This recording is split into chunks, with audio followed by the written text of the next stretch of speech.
Hello, welcome to the video, and today we're going to be discussing about my reaction to the CONCACAF Nations League. So, let's begin. So, the Final Four had just ended, and obviously the US just came out with a trophy. They are back-to-back CONCACAF Nations League champions, and let's discuss my reaction to it. So obviously the first match was against Mexico. It was a semifinal. Usually when it's USA versus Mexico, obviously it's usually a final, but obviously it was a semifinal because Mexico have been really shit since the World Cup. They've been shit since 2000. They've been shit for a while. Um, Obviously in the group stages, Mexico looked pretty horrible. Obviously, uh, they drew against Jamaica at home at the Azteca. Like, you drew against a Caribbean side at your home stadium, where it's supposed to be your fucking fortress. You drew against Jamaica. Yeah, that doesn't look pretty good. And obviously going into the Final Four, Mexico obviously pointless game against Guatemala against Cameroon. Obviously they won the Cameroon game. They won the Guatemala game. And then they drew the Cameroon game. Obviously, Cameroon could have won that game easily. They could have won that game. So, obviously, I was expecting the U.S. to absolutely trash Mexico this game. And obviously, this is what happened. Obviously, the U.S. won this pretty comfortably, only because of the red cards. Obviously, Antuna for that elbow he did against Fiorena. Obviously, that should have been. He should have been sent off right away. In my opinion, he should have probably been sent off. But obviously, the ref was pretty much. I think the ref was a little biased towards Mexico, in my opinion. McKenny, why did he even get a red card? I still don't see why he got a red card. Like, he put a neck on Jorge Sanchez's neck, but obviously Jorge Sanchez provoked Weston McKennie, so Jorge at least should have gone on red as well. If you're gonna be sending off McKennie, you should at least be sending off Jorge Sanchez as well. Obviously, the second one where Arteaga shoves Sergio Dest in the face, and then Sergio Dest does it back. Obviously, I kind of understand it. They both got red carded. Um, so let's discuss about the lineup. Obviously, coming out of this, obviously, I was pretty hopeful about this lineup. Obviously, Matt Turner in goal, back four of Sergio Dest, Miles Ronson, and Chris Richards as center backs, and Jedi as the left back. Obviously, that was a pretty solid back four. A double pivot of Musa and McKennie. If Tyler Adams was fit for this match, I probably would have had Tyler Adams sort of over McKennie, in my opinion.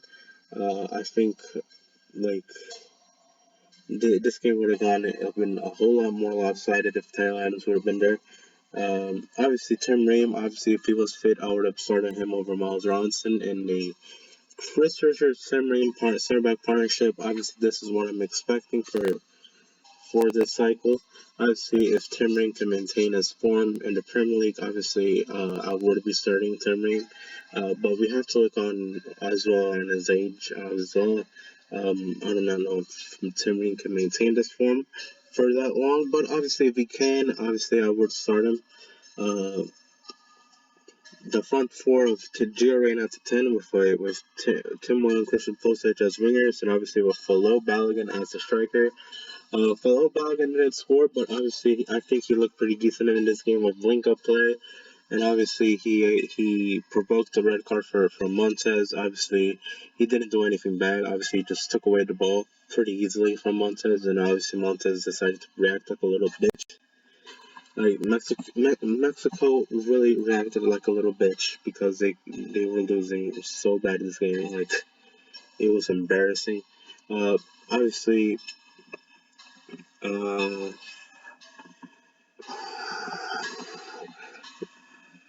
who as well? Oh yeah, I think Mexico as well. Let's discuss about Mexico's lineup. Um, a draw, a goal. Obviously, I was expecting that.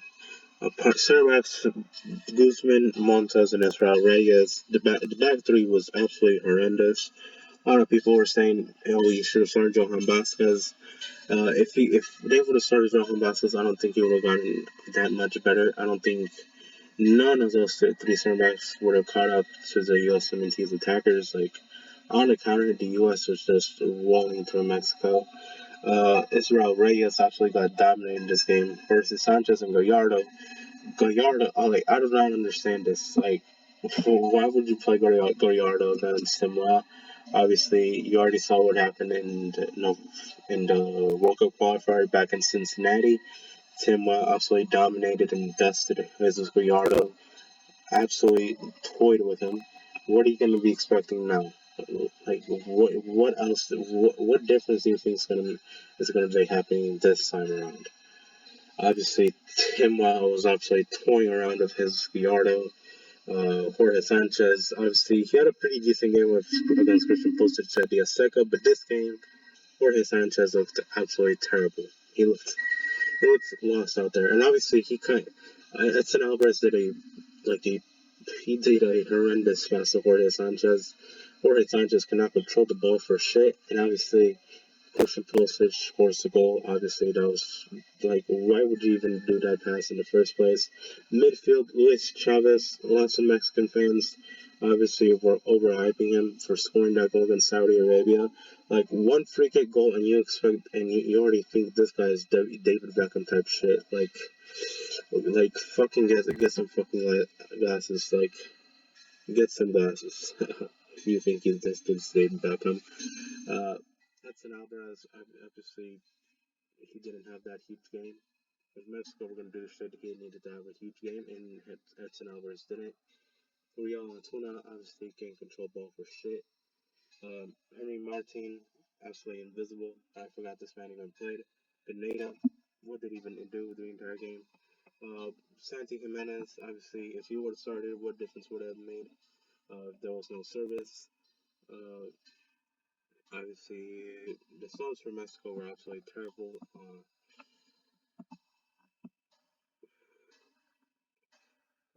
Let's talk about the subs for the USMNT real quick. Pepe came on and scored a goal. Obviously, he had a pretty decent. Walker Zimmerman came on for a little bit. De La Torre obviously came on when McKennie was thrown out when he was when McKennie was suspended. Obviously, De La Torre came on for Gio Reyna. He had a pretty decent game. Joe Scally came on nearly at the end. Aronson here, he did look pretty decent when he came in. So obviously, the US subs were pretty good for the most part. Obviously, the US absolutely dusted Mexico. And obviously, this is what we were all expecting to see an absolute clinic by the US against a very, very bad Mexico side. Obviously, possession 11 shots for USMT, 5 for Mexico, 5 shots on target, while Mexico only had a 1 shot on target. Mexico had 2 players suspended, and they only had a 1 shot on target. They had more red cards than shots on target. That's embarrassing. Uh, Obviously, Mexico had a little bit more possession, but a huge part of it has to do with maybe because the US had like they were 2-0 like it was 2-0 at minute 46 of the first minute of the second half, so I was kind of expecting that. Um, Obviously, uh, again, Mexico absolutely looked terrible in the first half as well. Um, the U.S. was absolutely running passes through them. They were dribbling like if they're playing around cones. Like it was embarrassing for Mexico. Uh, Obviously, in the second half, the U.S. come and score pretty early. And Mexico, obviously, since they don't know how to lose, obviously they resort to hitting. They were hitting the entire second half, nearly the entire second half. Obviously, the U.S., with their few chances, they managed to score one more goal through Ricardo Pepi. But obviously, the second half, Mexico was just hitting down. Obviously, Mexican fans don't know how to lose as well. Obviously, they already saw that shit. Like, they were throwing beer on the fucking field. Like, if you're in that shit, like, they might as well throw in everything. Like I might as well throw in my my fucking drink as well, back at home. Uh, but dude, like this was Mexico a rock bottom. Mexico, like if you don't think Mexico hit rock bottom yet, this was the game where they hit rock bottom. As a national team, fans, the fucking manager, the fucking federation, Mexico hit it for fucking rock bottom. And obviously for the third place game, the stadium was nearly empty. The stadium was nearly empty for the third place game. Obviously, absolutely embarrassing for Mexico and absolutely masterclass from the U.S. So let's talk about the final. The U.S. absolutely dominated Canada in this game. Um, Obviously, Canada had a lot more possession, but I think that's had to do with obviously the U.S. being 2-0 up at halftime. And obviously, Gio Reyna having to come off at halftime because Canada doesn't know how to lose as well. Obviously, we had more shots on target, obviously more shots. Uh, Canada had a little bit more possession, but that has to do with obviously with us being 2-0 up at halftime. Alright, let's talk about lineups as well. Obviously, for lineups, the US obviously it was a pretty decent considering that most of what some of our players like two players were suspended, which were McKinney and Dest obviously. So Joe Scally and Bernard Anderson came on obviously. Obviously, if I was a coach, I might have had Luca De La Torre start instead of Brendan Aronson, but obviously Brendan Aronson had a pretty good, decent game. Joe Scally looks pretty good. I think that has to do with him being locking up Alfonso Davies, like in the Bundesliga, and obviously this transition over to national team, and obviously it was another clinic by the US. Zimmerman came on for Miles Robinson. I think Miles Robinson is still only allowed to play one game per week, which kind of sucks. Pablo Zimmerman had a pretty decent game. Richards, for me, if it wasn't for Gio Reyna, obviously he would have been the man of the match. But Gio Reyna was the man of the match for this game. Pulisic, he had a pretty meh game. He had a pretty average game, in my opinion. Pulisic had an absolute masterclass against Mexico. I forgot to mention that.